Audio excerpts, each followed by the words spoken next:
Assalamualaikum warahmatullahi wabarakatuh. Hari ini kita akan melanjutkan materi kita yang ketiga, pertemuan ketiga. Kita akan membahas materi tentang pola pikir sejarah. Materi ini sebenarnya sudah pernah Ibu jelaskan di sejarah Indonesia pada pertemuan kita yang pertama. Jadi kita hanya mengulang sedikit materi ini ya. Untuk pola pikir sejarah ada 4 konsep dalam sejarah yang biasanya digunakan untuk membahas materi-materi atau menuliskan tentang peristiwa-peristiwa yang sudah terjadi. Konsep yang pertama adalah sinkronik. Sinkronik ini berasal dari bahasa Yunani, dari kata sin dan kronik atau kronos. Nah, di sini sudah Ibu tuliskan ya. Sinkronik menyempit dalam waktu, meluas dalam ruang. Nah, kenapa bisa menyempit dalam waktu dan meluas dalam ruang? Artinya konsep ini sebenarnya lebih banyak dipakai di ilmu-ilmu sosial seperti ekonomi, sosiologi, geografi ataupun antropologi ya. Dan berbanding terbalik dengan konsep yang kedua, diakronik. Diakronik menyempit dalam ruang, meluas dalam waktu. Nah, diakronik ini lebih banyak dipakai di ilmu sejarah karena berkaitan dengan konsep kronologi.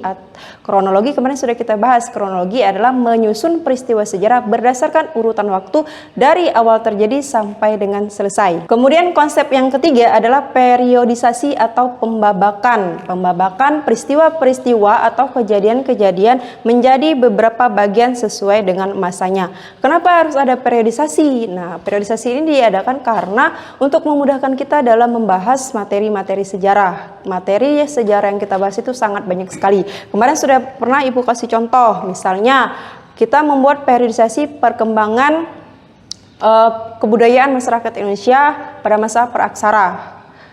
Ada masa berburu dan mengumpulkan makanan, kemudian masa bercocok tanam tingkat sederhana, bercocok tanam tingkat lanjut, kemudian terakhir adalah masa perundagian dan periodisasi yang lain sesuai dengan pembahasan masing-masing ya. Konsep yang keempat adalah kausalitas. Kausalitas adalah sebab akibat. Nah, sebab akibat di sini artinya jika kita membahas tentang peristiwa sejarah yang terjadi, maka kita akan membahas terlebih dahulu sebab faktor-faktor yang menyebabkan kenapa peristiwa tersebut terjadi. Setelah peristiwanya terjadi, pasti ada akibat. Nah, konsep ini dibagi menjadi 2. Pertama ada monokausal. Mono artinya satu. Dalam konsep monokausal ini, setiap peristiwa yang terjadi disebabkan karena satu alasan yang mendasari. Contoh, misalnya ada kenaikan bahan bakar atau BBM lah ya. Kita pernah menaikkan bahan bakar. Pemerintah pernah menaikkan bahan bakar itu disebabkan karena harga minyak mentah dunia menaik. Terpaksa kemudian pemerintah menaikkan pula harga bahan bakar bersubsidi. Nah, kenaikan bahan bakar itu menjadi faktor utama dalam masalah tersebut. Nah, sedangkan konsep yang kedua adalah multikausal. Multi artinya banyak. Dalam konsep ini, kita melihat suatu peristiwa sejarah dari berbagai sudut pandang. Satu peristiwa sejarah bisa disebabkan oleh berbagai macam faktor, berbagai macam alasan, tergantung sudut pandangnya. Contoh misalnya perkembangan Islam di Indonesia. Ya, kita ketahui sekarang Indonesia ini menjadi negara yang mayoritas masyarakatnya menganut agama Islam. Ya, padahal Islam sendiri masuk ke Indonesia pada abad ke-13 setelah agama Hindu dan Buddha berkembang pada abad ke-13. Nah, kenapa agama Islam mudah berkembang di Indonesia? Ini banyak alasannya. Pertama, syarat masuk Islam sangat mudah. Kemudian yang kedua, dalam menyebarkan agama Islam itu dilakukan dengan cara yang damai dan sesuai dengan situasi dan kebudayaan saat itu di masyarakat kita.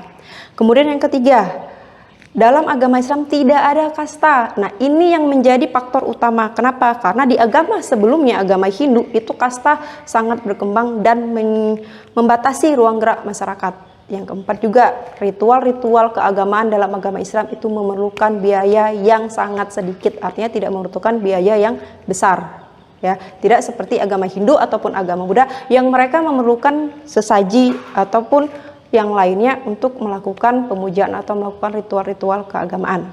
Nah, jadi ini bahasannya cuma 4. Ibu cuma mengulang, jadi untuk materi ini bisa kalian baca nanti selanjutnya atau mengulang materi yang sudah pernah Ibu beri di sejarah Indonesia. Oke. Itu aja materi kita hari ini. Kita bahas pada materi berikutnya untuk materi selanjutnya. Itu aja. Wassalamualaikum warahmatullahi wabarakatuh.